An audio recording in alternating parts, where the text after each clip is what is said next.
Hello प्यारे साथियों, आप सभी का हमारे YouTube चैनल प्रयागराज एकेडमी में स्वागत है। तो आज मैट्रिक्स में दूसरे लेक्चर में हम लोग पढ़ने चल रहे हैं टाइप्स ऑफ मैट्रिक्स, आव्यूह के प्रकार। तो इसके प्रीवियस लेक्चर में हम लोगों ने आपसे बात किया था कि मैट्रिक्स क्या होता है, रो और कॉलम की हमने आपसे बात किया था, और अगर जो है आपको अवयव दिए हैं तो संभावित कितने जो है आव्यूह बनेंगे, ये सारी चर्चा हमने आपसे पहले लेक्चर में किया था। अब आइए जो है हम बात करते हैं टाइप्स ऑफ मैट्रिक्स में। तो टाइप्स ऑफ मैट्रिक्स में आप जो है एक बात का ध्यान रखिएगा कि यहाँ पे जो कोटि है वो कोटि कितनी है आपकी, m क्रॉस n की कोटि है।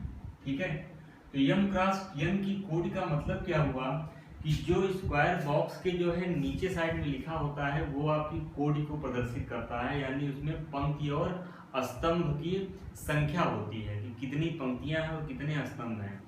और जो मैंने आपको AIJ बताया था वो AIJ क्या है, जो उस स्क्वायर बॉक्स के अंदर आपके अवयव होते हैं उनका कॉमन नेम होता है। ये दोनों में अंतर आप समझिएगा। तो यहाँ पे जो m और n है, तो यहाँ पे m क्या है आपका, पंक्ति। m क्या है आपका, m आपका है पंक्ति, सही है। और n क्या है आपका, n आपका है स्तंभ। ठीक है, तो m आपका पंक्ति हो गया और n क्या हो गया आपका, स्तंभ हो गया। क्योंकि जब हम टाइप्स ऑफ मैट्रिक्स की बात करेंगे तो हम आपको जो है इसको मैंने आपको कल ही बताया था कि मैं आपको इसको जो है इमेजिन करना सिखाऊंगा, और अगर आप इमेजिनेशन सही तरीके से कर पा रहे हैं स्तंभ और जो है क्या नाम है पंक्तियों को लेके, तो आपको टाइप्स ऑफ मैट्रिक्स जो है समझने में कोई समस्या नहीं होगी। तो आइए जो है यहाँ पे हम बात करते हैं टाइप्स ऑफ मैट्रिक्स में जो हमारा प्रकार है उन प्रकारों की हम चर्चा आपसे करते हैं। देखिए यहाँ पे जो पहला मैंने लिखा m बराबर 1, m बराबर 1, तो जैसे ही मैंने m बराबर 1 लिखा तो आपके दिमाग में तुरंत क्लिक हो जाना चाहिए कि पंक्ति कितनी है, पंक्ति आपकी 1 है। यहाँ पे m क्रॉस n अगर कोटि है आव्यूह की तो m क्या है, पंक्ति है, और n क्या है, स्तंभ है। तो यहाँ पे m बराबर 1 का मतलब ये जो है आपकी क्या हो जाएगी, ये आपकी हो जाएगी रो मैट्रिक्स। क्या होगी, रो मैट्रिक्स। और इसका सिंबल कैसे बनेगा, इसका सिंबल जो है इस तरीके से बनेगा, ये देखिए। यानी अगर आप इसको जो है लिखना चाहें तो क्या लिखेंगे कि ऐसा आव्यूह जिसमें कितनी पंक्ति हो, जिसमें केवल एक पंक्ति हो। ठीक है, तो आप इसको लिख सकते हैं ऐसा आव्यूह जिसमें केवल एक पंक्ति हो, केवल एक पंक्ति हो, उसे पंक्ति आव्यूह कहते हैं। उसे क्या कहते हैं, उसे पंक्ति आव्यूह कहते हैं। सही है। अब इसमें अगर मैंने लिखा कि एक पंक्ति है तो इसका मतलब स्तंभ चाहे जो, उससे आपको मतलब नहीं है, पंक्तियों की संख्या केवल एक होनी चाहिए। इसीलिए m बराबर क्या लिखा है, मैंने 1 लिखा है। अब ये हो गया आपका पहला प्रकार। दूसरे प्रकार की बात करें तो दूसरे प्रकार में अगर m बराबर 1 लिया तो अब हम लेंगे n बराबर 1। n बराबर क्या लेंगे, n बराबर 1 लेंगे। तो n बराबर 1 लेने पे इसका मतलब क्या है, स्तंभ कितना है आपका, 1 है। स्तंभ कितना है आपका, 1 है। तो इसको हम लोग बोलते हैं कॉलम मैट्रिक्स। क्या बोलते हैं इसको, कॉलम मैट्रिक्स इसको बोलते हैं। तो अब अगर आप इसको इमेजिन करना चाहेंगे तो कैसे आपको बनेगा, ये जिसमें केवल एक स्तंभ हो तो आपको इस तरीके से फिगर प्राप्त होगा। और इसकी परिभाषा आप क्या लिख सकते हैं, ऐसा आव्यूह जिसमें केवल एक स्तंभ हो, केवल एक स्तंभ हो, उसे क्या बोलते हैं, उसे स्तंभ आव्यूह कहते हैं। उसे क्या कहते हैं, स्तंभ आव्यूह कहते हैं। ये बस जस्ट आपको इमेजिनेशन करना है, आपकी चीजें जो है बहुत ज्यादा आसान हो जाएंगी। तो m बराबर 1 ले लिया, n बराबर 1 ले लिया, तो यहाँ पे एक केवल पंक्ति होनी चाहिए, स्तंभ चाहे जितनी हो कोई इशू नहीं। यहाँ पे स्तंभ 1 होना चाहिए, पंक्ति चाहे जितनी हो। ठीक है। अब जो है अगला जो आपका प्रकार है तीसरा क्या है कि अगर मान लीजिए m आपका जो है n से बड़ा हो जाए, यानी अब यहाँ पर देखिए, पंक्ति की संख्या अगर स्तंभों की संख्या से ज्यादा है, पंक्तियां क्या हैं आपकी ज्यादा है और स्तंभ क्या है आपके कम है, तो पंक्तियां ज्यादा है और स्तंभ कम है, तो चित्र कुछ आपको इस तरीके से प्राप्त होगा। ये देखिए कुछ इस तरीके से आपको चित्र प्राप्त होगा। यहाँ पे पंक्तियां आपकी ज्यादा है लेकिन स्तंभ क्या है आपके कम है। तो यहाँ पे अगर आप देखेंगे तो आपको ये जो चित्र बनेगा, ये चित्र आपको किस प्रकार का बनेगा, ये चित्र आपका वर्टिकल बनेगा, है ना। जहाँ पे पंक्तियों की संख्या स्तंभों की संख्या से ज्यादा होती है तो आपको ये एक वर्टिकल टाइप का बन रहा है, तो इसको हम लोग बोलते हैं क्या, वर्टिकल मैट्रिक्स। क्या बोलते हैं, वर्टिकल मैट्रिक्स। और वर्टिकल मैट्रिक्स को जो है हिंदी में क्या बोलते हैं, ऊर्ध्वाधर आव्यूह, ऊर्ध्वाधर आव्यूह। तो अब बताइए, अगर आपने इसकी परिभाषा और इसकी परिभाषा लिख दिया तो क्या आप इसकी परिभाषा लिख सकते हैं, आसानी से लिख सकते हैं, ऐसा आव्यूह जिसमें पंक्तियों की संख्या स्तंभों की संख्या से क्या हो, ज्यादा हो। तो आप यहाँ पे लिख सकते हैं ऐसा आव्यूह, ऐसा आव्यूह जिसमें पंक्ति की संख्या, जिसमें पंक्ति की संख्या स्तंभों की संख्या से ज्यादा हो, स्तंभों की संख्या से क्या हो, ज्यादा हो, स्तंभों की संख्या से ज्यादा हो, उसे क्या कहते हैं, उसे जो है ऊर्ध्वाधर आव्यूह कहते हैं। है आसान कि नहीं, उसे ऊर्ध्वाधर आव्यूह कहते हैं, ऊर्ध्वाधर आव्यूह कहते हैं। ठीक है, तो ये आपका हो गया तीसरा। अब बात करते हैं जो है हम लोग चौथे प्रकार की। तो चौथा में यहाँ पे पंक्ति की संख्या स्तंभ से ज्यादा थी, मान लीजिए पंक्ति की संख्या स्तंभ की संख्या से कम हो जाए, यानी स्तंभों की संख्या ज्यादा हो जाए। तो अगर स्तंभों की संख्या ज्यादा होगी तो अब देखिए आपको ऐसा बनाना है कि स्तंभ की संख्या ज्यादा हो और क्या हो आपका ये पंक्तियां कम हो। तो अगर स्तंभ ज्यादा होंगी तो ये देखिए, तो अगर आप इसमें और इसमें अंतर कर पा रहे हैं, ये आपको वर्टिकल टाइप का महसूस हो रहा है और ये आपको हॉरिजॉन्टल टाइप का महसूस हो रहा है। पंक्तियां कम है, पंक्तियां 3 है और स्तंभ क्या है, मान लीजिए 3 से ज्यादा है, 6 है, 7 है, 8 है, 10 है। तो ये जो फिगर प्राप्त होगा इसको हम लोग क्या बोलते हैं, इसको हम लोग बोलते हैं हॉरिजॉन्टल मैट्रिक्स। क्या बोलते हैं प्यारे बच्चों, हॉरिजॉन्टल मैट्रिक्स। मैंने आपको बताया कि अगर आप इमेजिनेशन कर पाएंगे तो समझिए कि आपको जो है चीजें बहुत ज्यादा आसान हो जाएंगी। और मैं आपको जो है इस बात का जो है विश्वास दिलाना चाहता हूं कि आपको आव्यूह इसके बाद कहीं पढ़ने की आवश्यकता नहीं होगी। तो हॉरिजॉन्टल, इसको जो है हिंदी में क्या बोलते हैं, क्षैतिज आव्यूह, क्षैतिज आव्यूह। अब चलिए बताइए, क्या आप इसकी परिभाषा लिख सकते हैं, बिल्कुल लिख सकते हैं। ऐसा आव्यूह जिसमें स्तंभों की संख्या पंक्ति की संख्या से क्या हो, ज्यादा हो। यहाँ पर स्तंभ क्या है, पंक्ति से ज्यादा है, तो यहाँ पे लिख लीजिए ऐसा आव्यूह, ऐसा आव्यूह जिसमें स्तंभों की संख्या, स्तंभों की संख्या पंक्तियों की संख्या से ज्यादा हो, पंक्तियों की संख्या से ज्यादा हो, उसे क्या बोलते हैं, उसे क्षैतिज आव्यूह कहते हैं, उसे क्षैतिज आव्यूह कहते हैं।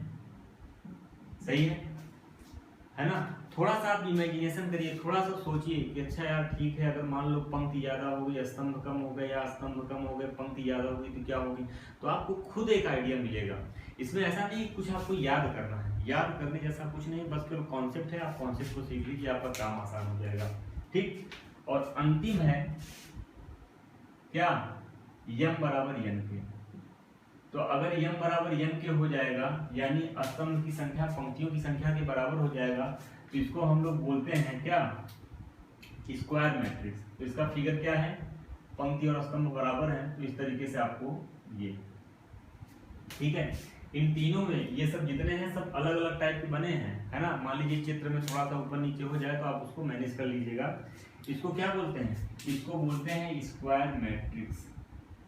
इसको क्या बोलते हैं, स्क्वायर मैट्रिक्स। और हिंदी में इसको बोलते हैं वर्ग आव्यूह, वर्ग आव्यूह।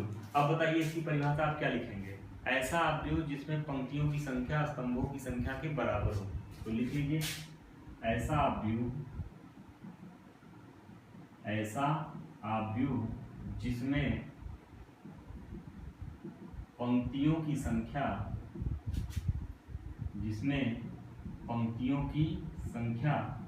स्तंभों की संख्या के बराबर हो, स्तंभों की संख्या के क्या हो, बराबर हो, उसे क्या बोलते हैं, स्क्वायर मैट्रिक्स या वर्ग आव्यूह कहते हैं। उसे वर्ग आव्यूह क्या कहते हैं। तो ये बेसिकली आपके जो है, मैंने आपको यहाँ पे 5 प्रकार बताया, 1 2 3 4 एंड 5। ठीक है, ये देखिए। तो आशा करता हूँ कि आपको ये चीजें जो है समझ में आई होंगी। अब जो है ये तो हो गया आपका क्लासिफिकेशन। इसको आप लोग वीडियो को पॉज करके क्या नाम, इसको राइट डाउन कर लीजिए, है ना, नोट्स में जो है अपने आप इसको बना लीजिए। अब जो है यहाँ पे जो ये वर्ग आव्यूह है ना, इस वर्ग आव्यूह के भी भाग है ना, और जो हम पूरी मैट्रिक्स पढ़ेंगे वो किस पे पढ़ेंगे, वो हम जो है इस वर्ग आव्यूह पे पढ़ेंगे। ठीक है, पूरी मैट्रिक्स यानी पंक्तियों की संख्या स्तंभों की संख्या क्या हो, बराबर है। तो ये क्या होता है, आइए इसको देखते हैं। तो आशा करता हूँ आप लोगों ने नोट कर लिया होगा। अब हम बात करते हैं किसकी, स्क्वायर मैट्रिक्स की। ठीक है, तो मैं इसको मिटा रहा हूँ। ठीक है, और आप जो है अगर वीडियो आपका जो है आगे चला गया हो तो कृपया इसको जो है पॉज करके पीछे कर लीजिए और सारी बातों क्या करिए आप नोट कर लीजिए। ठीक है, सारी बातें जो है एकदम स्पष्ट होनी चाहिए। कहीं पर अगर कोई डाउट है तो आप कमेंट के माध्यम से जरूर सूचित करें। ठीक है, आपके सारे डाउट जो है क्लियर होंगे। अब बात करते हैं किसकी, स्क्वायर मैट्रिक्स की।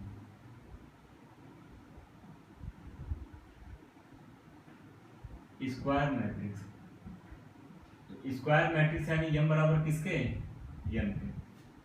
m बराबर किसके होगा, आपका m के होगा।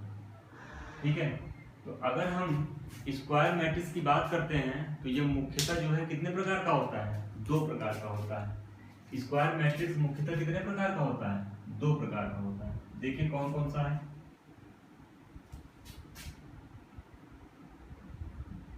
ट्रायंगुलर मैट्रिक्स,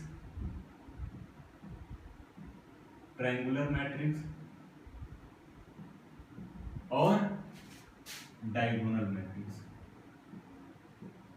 ट्रायंगुलर मैट्रिक्स और कौन सा, डायगोनल मैट्रिक्स। ठीक, अब आप सोच रहे होंगे कि क्या ये 2 ही प्रकार हैं, तो नहीं, ट्रायंगुलर और डायगोनल के भी प्रकार हैं। कौन से प्रकार हैं उसको देख लीजिए। यहाँ पे ट्रायंगुलर मैट्रिक्स आपका 2 भागों में विभाजित है। कौन कौन सा, एक होता है upper triangular matrix, upper triangular matrix. Upper triangular क्या बोलते हैं, ऊपरी त्रिभुजीय आव्यूह। अगर आप इसकी हिंदी लिखना चाहते हैं, हिंदी बड़ी गड़बड़ है इसकी, ठीक है ना, तो आप लोग इंग्लिश को ही ध्यान में रखिए। और एक होता है क्या आपका lower triangular matrix, lower triangular matrix. ठीक, लोअर का मतलब क्या होता है, निम्न त्रिभुज आव्यूह, निम्न त्रिभुज आव्यूह। अब बात करते हैं कि डायगोनल कितने प्रकार होते हैं। तो डायगोनल भी आपका 2 प्रकार का होता है। कौन कौन सा, डायगोनल हमारा 2 प्रकार का कौन कौन सा होता है। एक होता है scalar, scalar diagonal matrix, scalar diagonal matrix. और क्या होता है यूनिट मैट्रिक्स, यूनिट मैट्रिक्स, है ना। इसको क्या बोलते हैं, अदिश आव्यूह, अदिश आव्यूह। और इसको क्या बोलते हैं, इकाई आव्यूह। एकदम सब चीज आपको जो है कायदे से समझ में आनी चाहिए। ठीक, 5 प्रकार होते हैं आव्यूह के। 5 प्रकार में जो 5वां प्रकार है स्क्वायर, उसके जो है इतने पार्ट होते हैं। अब देखिए इन सब में जो है स्क्वायर मैट्रिक्स में हम सब कुछ याद रखते हैं, लेकिन केवल एक बात भूल जाते हैं कि इसमें क्या पंक्ति स्तंभ के बराबर होती है। ठीक है। और हमारी जितनी भी कहानी है वो इसी के इर्द गिर्द घूमेगी, स्क्वायर मैट्रिक्स के इर्द गिर्द चलेगी।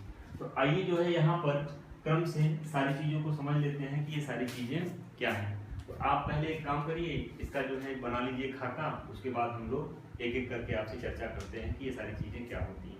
ठीक, नोट कर लीजिए फटाफट, है ना, ये बना लिया आप लोगों ने। चलिए अब हम ट्रायंगुलर मैट्रिक्स में पहला हम बात करेंगे अपर ट्रायंगुलर मैट्रिक्स की। ठीक, ये मैंने आपको जो है उसमें बताया भी था, जब पहला लेक्चर लिया था तो उसमें जो है अपर और लोअर, मुख्य विकर्ण के ऊपर और मुख्य विकर्ण के नीचे। ठीक है, अब यहाँ पे क्या होता है उसको हम लोग देख लेते हैं। तो सबसे पहला हेडिंग आप बनाइए upper triangular matrix. Upper triangular matrix. देखिए अगर हम अपर ट्रायंगुलर मैट्रिक्स की बात करते हैं तो अपर ट्रायंगुलर मैट्रिक्स आपको तब समझ में आएगा जब आप लोग क्या करेंगे, एक जो है चित्र इसका बनाएंगे अवयवों के साथ। तो मैंने यहाँ पे बनाया क्या, A11, A12, A13, A14, A21, A22, A23, A24, A31, A32, A33, है ना। इस तरीके से आप जो है एक बना लीजिए, इसका खाका जो है एक तैयार कर लीजिए, तब आपको सारी चीजें समझ में आएंगी कि क्या होता है बेसिकली। ठीक, देखिए यहाँ पे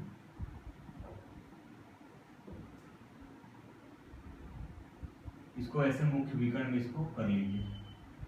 देखिए यहाँ पे अगर हम अपर ट्रायंगुलर मैट्रिक्स की बात करते हैं तो इसका मतलब अपर ट्रायंगुलर मैट्रिक्स में मुख्य विकर्ण के ऊपर के अवयव तो आपको रहेंगे, लेकिन नीचे के सारे अवयव क्या होते हैं, जीरो हो जाते हैं। यानी ये मैंने एक खाका बना लिया, अब यहाँ पे जो है हम जीरो कर दें, जीरो जीरो जीरो जीरो और ये जीरो। ठीक, तो अगर हम अपर ट्रायंगुलर मैट्रिक्स की बात करेंगे तो अपर ट्रायंगुलर मैट्रिक्स उसे कहेंगे जो मुख्य विकर्ण के नीचे के सभी अवयव क्या हो, आपके शून्य हो। मुख्य विकर्ण के नीचे के सभी अवयव शून्य हो, लेकिन मुख्य विकर्ण के ऊपर के अवयव शून्य ना हो, है ना, सभी अवयव शून्य हो। अगर इसमें से एक भी अवयव जो है आपका शून्य नहीं है तो यह आपका अपर ट्रायंगुलर मैट्रिक्स में नहीं आएगा। ठीक है ना। तो यहाँ पे आप अगर लिखना चाहें तो लिख सकते हैं कि जो जिसमें मुख्य विकर्ण यानी ये प्रिंसिपल डायगोनल, मुख्य विकर्ण के नीचे के सभी अवयव क्या हो, शून्य, उसे आप लोग किस श्रेणी में रखेंगे, उसे आप लोग रखेंगे अपर ट्रायंगुलर क्या नाम है मैट्रिक्स में। अब इसको जो है क्या नाम है मैथमेटिकल वे में कैसे दिखाएंगे, है ना। तो मैथमेटिकल वे में आप इसको दिखाएंगे जो कि आपकी किताब की भाषा है, उस किताब की भाषा को भी समझ लीजिए, क्योंकि आप लोग किताब जब देखेंगे तो आपको समझ में आना चाहिए। तो अगर हम मैथमेटिकल वे की बात करते हैं तो यहाँ पे aij बराबर जीरो, aij बराबर जीरो होगा यदि i बड़ा होगा किससे, j से, यही लिखा है।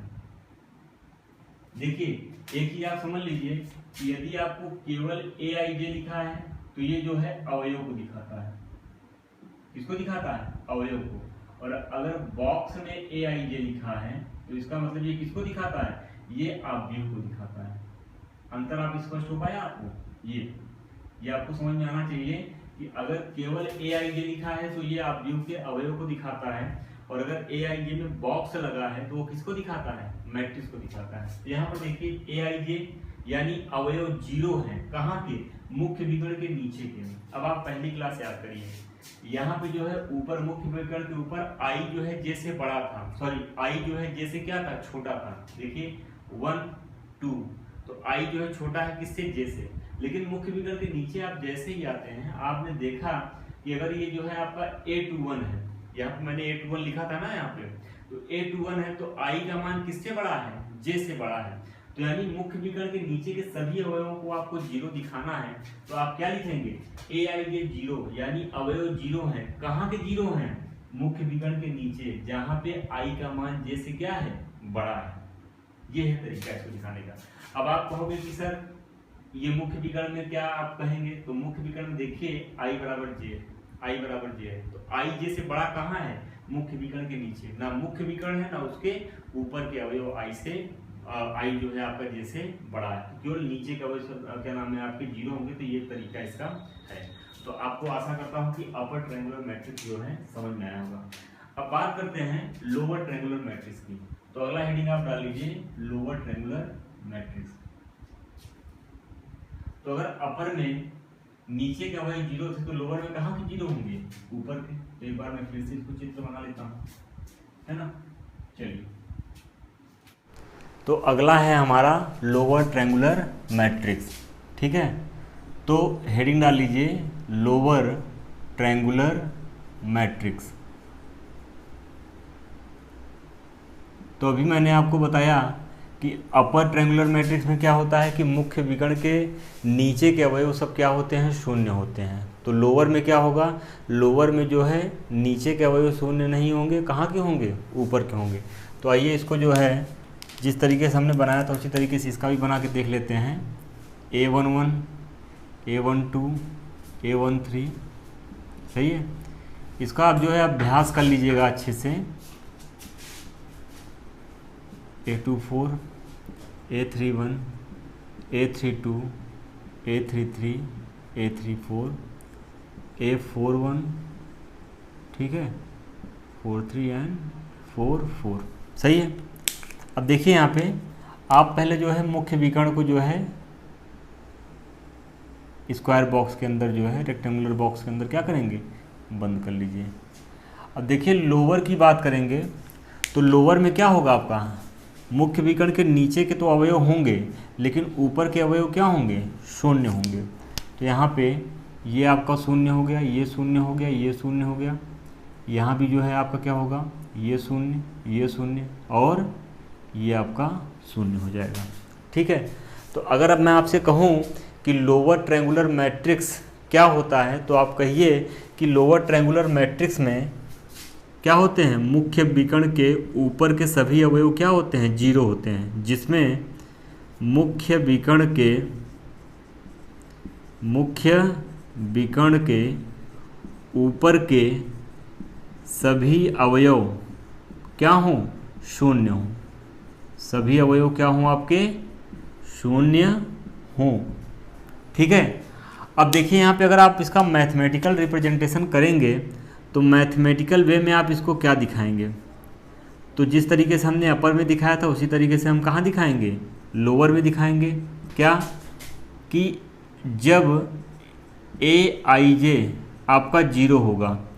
अब देखिए ए आई जे यानी आव्यूह के अवयव कहाँ जीरो हैं, तो अवयव वहाँ जीरो हैं जहाँ पे आपका आई का मान क्या है, जे से छोटा है। भाई मुख्य विकर्ण के ऊपर जो भी अवयव पाए जाएंगे वहाँ पे जो आई है वो क्या होगा, जे से छोटा होगा। भाई 1 है, यहाँ पे क्या होगा, 1 2 होगा, यहाँ पे 1 3 होगा, 1 4 होगा। तो 1 क्या है, 2 से आपका छोटा है। तो अब इसमें क्या लिखेंगे, ए आई जे जीरो, आई क्या होगा, लेस देन जे होगा, आई लेस देन क्या होगा, जे होगा। और अपर में क्या होता है, आई जो है आपका जे से बड़ा होता है, यानी अपर में आपका नीचे के अवयव सभी क्या होते हैं, शून्य होते हैं। तो आशा करता हूँ कि आपको जो है लोअर ट्रायंगुलर मैट्रिक्स समझ में आया होगा, इसको आप नोट कर लीजिए। तो अब स्क्वायर मैट्रिक्स में जो आपका अगला है वो है डायगोनल, उसकी बात कर लेते हैं क्या होता है। ठीक, बहुत ही आसान है, इसमें इतना कुछ जो है आपको दिक्कत नहीं आएगी, ठीक है। देखिए अगर अब हम जो है डायगोनल मैट्रिक्स की बात करें तो डायगोनल मैट्रिक्स क्या होता है उसको हम समझ लेते हैं। डायगोनल मैट्रिक्स, डायगोनल मैट्रिक्स, तो डायगोनल मैट्रिक्स यानी विकर्ण आव्यूह, विकर्ण आव्यूह।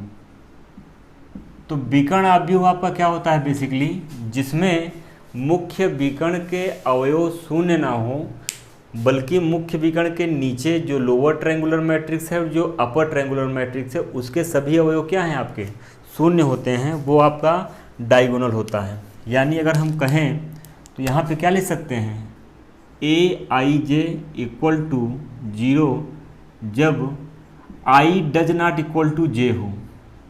देखिए I does not equal to j हो, ये तो इसका हो गया मैथमेटिकल रिप्रेजेंटेशन। अभी मैं आपको समझाऊंगा कि ये कैसे हो रहा है। तो यहाँ पे अगर आप बनाना चाहें तो बना सकते हैं A11, A22, A33, A44, ठीक है। ये हो जाएगा 0 0 0 0 0 0, यहाँ पे आपका हो जाएगा 0, ये 0, ये 0 0 0 और 0। ये देखिए ये आपका डायगोनल मैट्रिक्स है, इसको आप समझ लीजिए। डायगोनल मैट्रिक्स में क्या होता है कि जो मुख्य विकर्ण के अवयव होते हैं वो शून्य कभी नहीं होते हैं। इसमें जो है मुख्य विकर्ण के ऊपर और मुख्य विकर्ण के नीचे के सभी अवयव क्या होते हैं, शून्य होते हैं। उसे हम क्या बोलते हैं, डायगोनल मैट्रिक्स। अब यहाँ पर जो मैंने आपको लिखा है कि I does not equal to j, यानी डायगोनल मैट्रिक्स में आपके अवयव कहाँ कहाँ शून्य हैं। तो अवयव वहाँ शून्य है जहाँ या तो Ij से बड़ा है या तो Ij से छोटा है, वहाँ शून्य नहीं है जहाँ Ij के बराबर है। इसीलिए यहाँ पे लिखा है कि अवयव शून्य वहाँ होंगे जहाँ Ij के बराबर नहीं है। मेरी बात ध्यान सुनिएगा, जहाँ Ij के बराबर नहीं है। तो आप कहेंगे कि सर Ij के बराबर कहाँ नहीं है, तो Ij के बराबर मुख्य विकर्ण के ऊपर नहीं है और मुख्य विकर्ण के नीचे नहीं है। इस चीज़ को, ये जो मैथमेटिकल रिप्रेजेंटेशन है, आपको इसको समझना है, ठीक है। हम लोग क्या करते हैं, हम लोग चीज़ों को याद करते हैं, तो आपको याद नहीं करना है, आपको चीज़ों को समझना है, ठीक है। तो अब देखिए यहाँ पे आप लिख सकते हैं कि मुख्य विकर्ण किसे कहेंगे, जिसमें मुख्य विकर्ण के अवयव शून्य ना हो, अवयव शून्य ना हो, है ना। मुख्य विकर्ण के ऊपर शून्य हो और मुख्य विकर्ण के नीचे शून्य हो, ठीक है ना, शून्य ना हो और उसके ऊपर यानी अपर ट्रायंगुलर मैट्रिक्स तथा नीचे के सभी अवयव क्या हों, शून्य हों, के सभी अवयव शून्य हों, ठीक है। ये है, कुछ नहीं है, बस सिंपली अगर आप सारी चीज़ों को समझेंगे तो आप बहुत आसानी से जो है इसको समझ पाएंगे। ऐसा इसमें कुछ भी नहीं है जो कि आपको समझ में ना आए। मैं सारी बारीकियों को आपको यहाँ पे आपसे डिस्कस कर रहा हूँ, ठीक है। अब अगर डायगोनल मैट्रिक्स की बात करें तो इसके दो प्रकार मैंने आपको लिखवाए थे, है ना। वीडियो में आप पीछे जाके देखेंगे तो इसके दो प्रकार थे। तो दो प्रकार कौन कौन से थे, एक था स्केलर मैट्रिक्स, है ना। एक कौन सा था, एक था आपका स्केलर मैट्रिक्स और दूसरा कौन था आपका यूनिट या आइडेंटिटी, यूनिट या आइडेंटिटी मैट्रिक्स, इकाई आइडेंटिटी मैट्रिक्स। यूनिट को क्या बोलते हैं, इकाई या तत्समक इसी को बोलते हैं, तत्समक आव्यूह, तत्समक आव्यूह, ठीक है। और इसको क्या बोलते हैं, अदिश आव्यूह। अब देखिए इन दोनों को जब आप कंपेयर करके पढ़ेंगे तो आपको जो है चीज़ें और बढ़िया तरीके से समझ में आएंगी। यहाँ पे मैं जो है एक चित्र बना रहा हूँ, उस चित्र के माध्यम से आप समझिए। यहाँ पे है A0 0 0 A0 0 0 A, सही है ये। और यहाँ पे भी मैं बना रहा हूँ क्या, A0 0 0 A0 एंड 0 0 A, ठीक है। अब देखिए इन दोनों को समझेंगे आप, और उसमें जो है यूनिट आपका बहुत इम्पॉर्टेंट है। ये आपको आगे के एक्सरसाइज में आपको ये मिलेगा, यूनिट मैट्रिक्स जो है आपको हर जगह मिलेगा। देखिए यहाँ पे अदिश आव्यूह किसे कहते हैं, तो आप लिखेंगे कि जिसमें A does not equal to 1 हो, है ना, उसे क्या कहेंगे, उसे आप अदिश आव्यूह जो है कहेंगे। यानी कि जो आपका मुख्य विकर्ण में A है ऊपर भी शून्य होगा और नीचे भी शून्य होगा, ये तो पक्की बात है, क्योंकि डायगोनल के ये प्रकार है ना। तो अगर डायगोनल में आपका मुख्य विकर्ण के ऊपर और नीचे जो है शून्य थे, तो इनके प्रकार में भी नीचे और ऊपर क्या होंगे, शून्य होंगे। अब यहाँ पे आपको समझना ये है कि ये जो मुख्य विकर्ण आपको दिख रहा है ना, ए, ठीक है, ये जो मुख्य विकर्ण आपको दिख रहा है, ये क्या होगा, इसका मान 1 नहीं होना चाहिए, है ना। 1 के अलावा कुछ भी हो, ये आपका क्या होगा, ये आपका होगा स्केलर मैट्रिक्स, है ना। 1 के अलावा कुछ भी आप लेंगे, इसलिए मैंने लिख दिया है कि a does not equal to 1, 1 नहीं होना चाहिए, बाकी कुछ भी हो। अब आप कहेंगे कि अगर शून्य हो जाए तो शून्य हो जाएगा तो वो आपका शून्य आप व्यूह में चला जाएगा, है ना। तो बेसिकली शून्य को छोड़ के अगर आप कोई भी, जैसे 5 5 हो गया, 6 6 हो गया, इस तरीके से हो जाएगा, तो ये आपका स्केलर मैट्रिक्स में जाएगा, ठीक। और यहाँ पे आप लिखिए जिसमें a इक्वल टू 1 हो। तो जब a इक्वल टू 1 हो जाएगा तो ये किस श्रेणी में आएगा, ये आपका आएगा यूनिट मैट्रिक्स में आएगा, ठीक है। अब देखिए यूनिट मैट्रिक्स में कुछ चीज़ें आपको ध्यान में रखनी है, जैसे I1 तो 1 होगा, I2 तो 1 0 0 1 होगा, ठीक है। मैं आपसे कहूँ I3 तो ये हो जाएगा 1 0 0 0 1 0 0 0 1। ये देखिए ये आपका 1 क्रॉस 1 कोटि का है, ये 2 क्रॉस 2 कोटि का है, और ये कितने का है, 3 क्रॉस 3 का है। अब उम्मीद करता हूँ कि अगर मैं आपसे I4 कहूँगा तो आप लिख पाएंगे क्या होगा, ठीक। तो हमारे जो है सिलेबस में आपसे कहेगा कि एक यूनिट मैट्रिक्स, तो जैसे ही बोलेगा यूनिट मैट्रिक्स 3 क्रॉस 3 की, तो अब आपको जो है अपने से खुद लिखना है, क्या लिखना है, 1 0 0 0 1 0 0 0 1। सवालों में ये आपको कहेगा कि एक जो है 3 क्रॉस 3 की इकाई आव्यूह है, तो इकाई आव्यूह जैसे ही आप देखेंगे 3 क्रॉस 3 की, तो आप झट से इसको जो है लिख के अपना जो है क्वेश्चन को सॉल्व करेंगे, ठीक है। तो ये जो है आपका क्या हो गया, टाइप्स ऑफ मैट्रिक्स। आशा करता हूँ कि आपको यहाँ तक की चीज़ें जो है स्पष्ट हुई होंगी, ठीक है। अब अगर आप बुक वगैरह पढ़ेंगे तो आपको सारी चीज़ें, बुक में क्या है कि इस तरीके से अलग अलग नहीं किया है, ठीक है। और मैंने आपको जो है बाकायदे प्रकार में कौन किसका भाग है वो सारी चीज़ें हमने आपको यहाँ पे डिस्कस की। अब देखिए एक आप नोट लिख लीजिए, यहाँ पे इम्पॉर्टेंट नोट है। नोट क्या है, नोट क्या है कि यदि एक आव्यूह n कोट की है, यदि एक आव्यूह n कोट की है ना, n कोट की है, तो इसका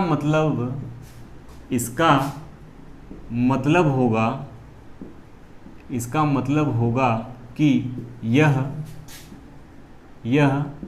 n क्रॉस n कोट की आव्यूह है, n क्रॉस n कोट की आव्यूह है। यह अंडरस्टूड होता है, ठीक है।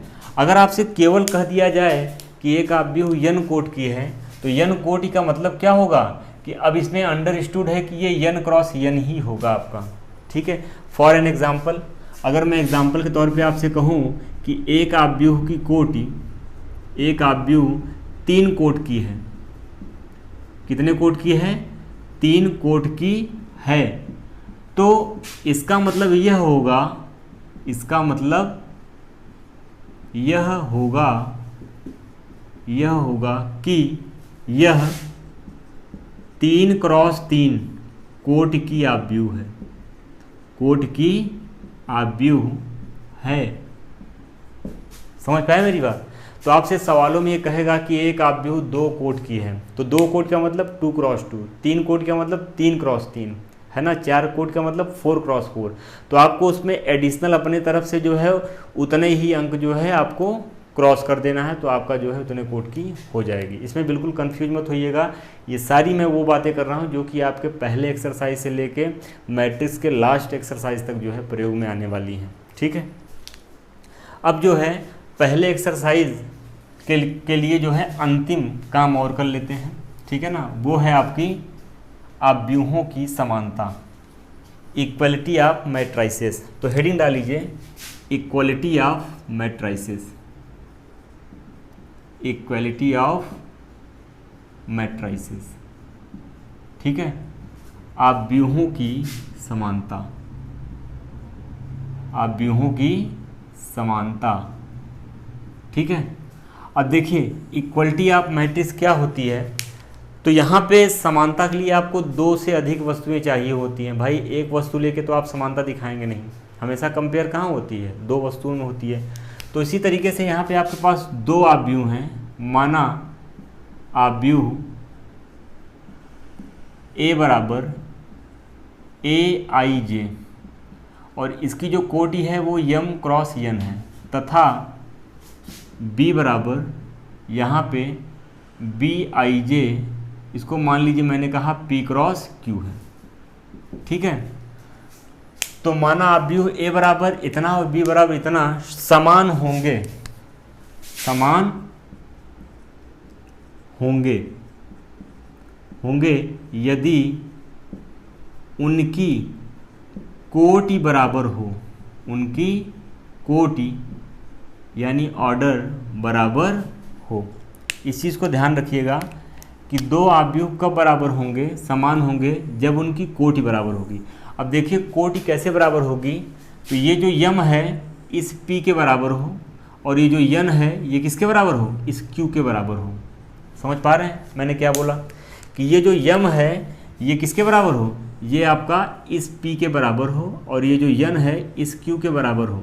अगर इस प्रकार से जो है आपका दो आव्यूह के कोटि बराबर होंगे तो आपके वो दोनों आव्यूह क्या कहलाएंगे, समान आव्यूह कहलाएंगे। तो हमेशा ऑर्डर पे ध्यान रखिएगा। अब जैसे आपसे मैं कहूँ कि यार आपको एक जो है दिया गया है, आव्यूह दिया गया है, क्या मान लीजिए एक आव्यूह आपको A बराबर दिया गया है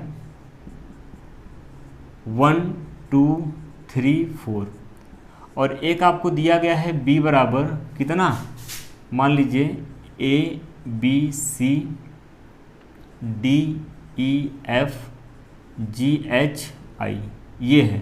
और आपसे कहा जाए कि क्या ये दोनों आव्यूह बराबर हैं, तो सबसे पहले आप देखिए इसमें कितने पंक्ति कितने स्तंभ हैं, तो 2 क्रॉस 2 कोट का है और ये कितने का है, 3 क्रॉस 3 का है।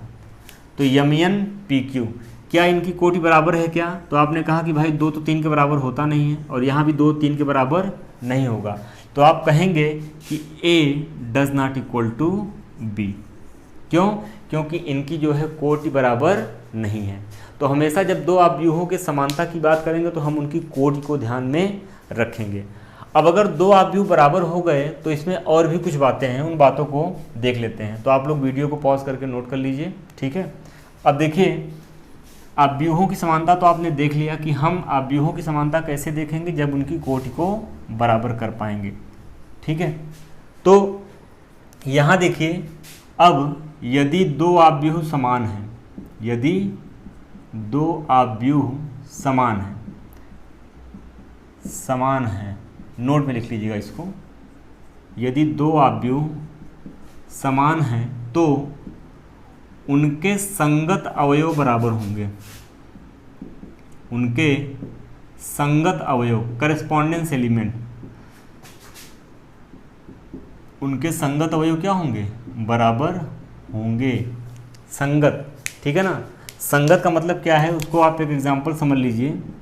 जैसे मैं आपसे कहूँ कि A बराबर आपको यहाँ पे दिया गया है 2 3 4 5, ठीक है, और आपको B बराबर दिया गया है small a b c d। तो देखिए क्या ये दोनों जो है क्या नाम है आव्यूह बराबर हैं, तो आप कहेंगे हाँ सर बिल्कुल बराबर है, क्योंकि यहाँ पे दोनों की कोटि क्या है, समान है। तो संगत का मतलब क्या होता है कि पहले आव्यूह में दो की जो पोजीशनिंग है सेम उसी पोजीशन पे आपका जो बी आव्यूह है उसके अवयव को आपको देखना है। तो यानी करस्पॉन्डेंस का मतलब क्या है कि आपके 2 A के बराबर करेंगे, 3 B के बराबर करेंगे, 4 C के बराबर करेंगे और 5 D के बराबर होगा। इसको बोलते हैं संगत, यानी जिस पोजीशन में आपके पहले आव्यूह में जो अवयव है सेम उसी पोजीशन में जो आपका दूसरा आव्यूह है उसी पोजीशन में अवयव को देखना है कि वहाँ पे कौन सा अवयव आपका पाया जाएगा, ठीक है।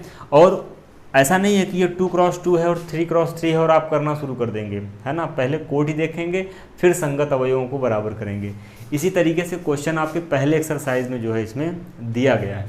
ठीक, तो दो ऑब्जेक्ट समान होंगे तो उनके क्या होंगे, उनके संगत अवयव भी समान होंगे।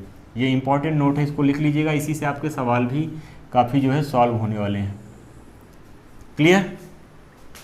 तो आशा करता हूँ कि आपको ये क्लास जो है अच्छी लग रही होगी। अगर जो है कहीं भी आपको समस्या है तो आप कमेंट के माध्यम से ज़रूर सूचित करें, और आपके जो पढ़ने वाले मित्र हैं, साथी हैं, उनके साथ जो है इस वीडियो को शेयर करना ना भूलें, और चैनल को सब्सक्राइब करना तो बिल्कुल ना भूलें।